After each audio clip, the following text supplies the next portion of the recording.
Saving our world. What I'm about to say may sound sexist, but I need you to think about how you want to save our world. I'm going to draw an analogy. The health of the world compared to human health. And then I'm going to compare male and female attitudes towards health and lifestyle. Who would you want to put in charge of saving our world?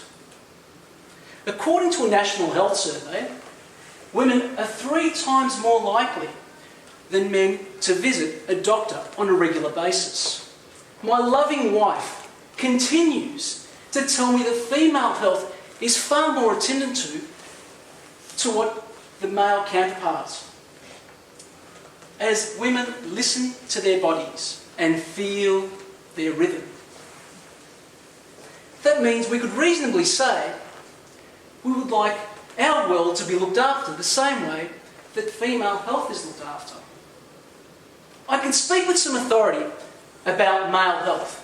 1, because I'm a male, and 2, because I seem to fall into that health catastrophe spectrum. That is, the only time I visit the doctor is when I have a health catastrophe or when my wife forces me to. These 2 comparisons may sound sexist, but we are talking about saving our world. If the current state of our world's environment is analogous to health, our world leaders' attitudes and behaviour seem like a 30-something-year-old male. That is, they're currently fit, but have the telltale signs that they've already done irreversible health damage. What does his health look like? Our 30-something-year-old male is currently addicted to smoking and binging, which is our insatiable appetite for coal and coal power generation. The attitude of this 30-something-year-old male is that he'll be able to continue with this wonderful lifestyle of smoking and binging. And that these preventable type 2 diseases are all just a myth. It seems to resonate, similar to our world leaders, that climate change is also a myth. Saving our world. What does male and female attitudes towards health and lifestyle have to do with saving our world? Let us consider our patients. The symptoms, the diagnosis, and the prescription for treatment. Our world is becoming sick and will be suffering those preventable type 2 diseases. We need a doctor to stop this catastrophic health event, saving our world. Climate scientist Will Sevens identified that climate change in the 200 record-breaking climate events in the 90 days of our past summer. Isn't that just incredible? 200 record events.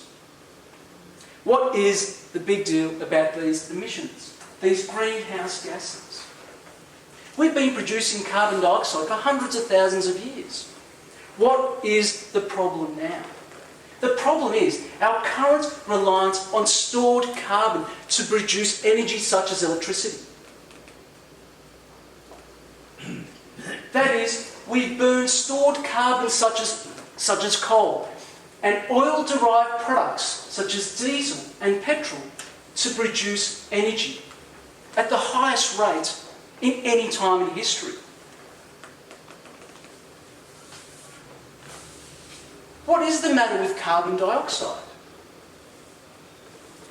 We always have it, and our plants need it to grow. The Earth is covered by something that keeps our world habitable, which is known as our atmosphere. That is a combination of gases principally made up of nitrogen and carbon. Nitrogen and oxygen. And only 0.038% of carbon. Now, what's the big deal?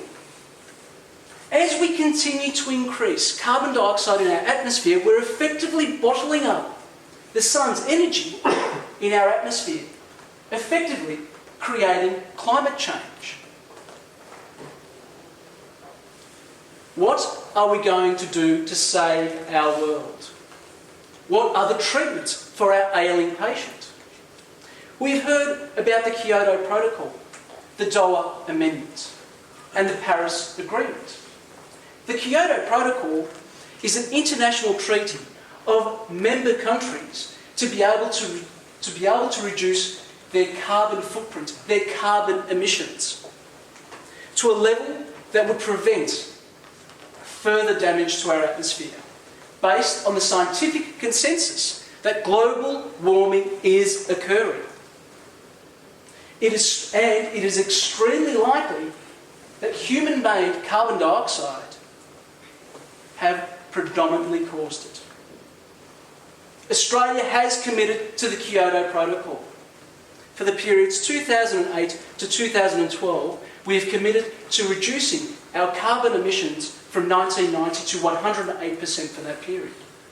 The second treatment was the Doha Amendment. The Doha Amendment further commits Australia to carbon dioxide reduction. We are starting to adjust that catastrophic health prediction, and our world leaders are starting to acknowledge the symptoms of our 30-something-year-old male. We should be making progress to saving our world. The next treatment was the Paris Agreement, which commits Australia to further carbon emissions reduction for the period 2020. It aims to limit global warming to less than 2 degrees Celsius and pursue efforts to limit it to 1.5 degrees Celsius. The Australian government reaffirmed our strong commitment to effective action on climate change. Is the prescription enough for the cure? When the Paris Agreement was ratified, the then President of the US, Barack Obama, hailed the news as perhaps a turning point for our planet, but also noted that it alone will not solve the climate crisis. Our treatment should be clear. We require domestic policies and legislation to support our commitments. We made a start on this treatment with the renewable energy target, which requires that a quarter of all energy produced by 2020 needs to be from renewable sources. But there's a catch. Our world leaders continue to have the same attitude to the environment and climate change as our 30-something-year-old lifestyle. Unless we change, there is no way we can save the world. Our world has showed us the symptoms. 200 climate records within 90 days of our previous summer. Our climate scientists gave us the diagnosis: global warming due to higher concentration of greenhouse gases in our atmosphere. Our leaders have received their prescription from Ghana, but didn't like the taste. So they received another prescription from Finkel. They are behaving like our 30-something-year-old male, still hesitating and still is either achieve or do better than what we've said in our Paris Agreement, and act on Finkel's prescription to improve our world's health. Who do you want to be in charge of saving our world? Let your 30-year-old representative know that it's time to take the medicine.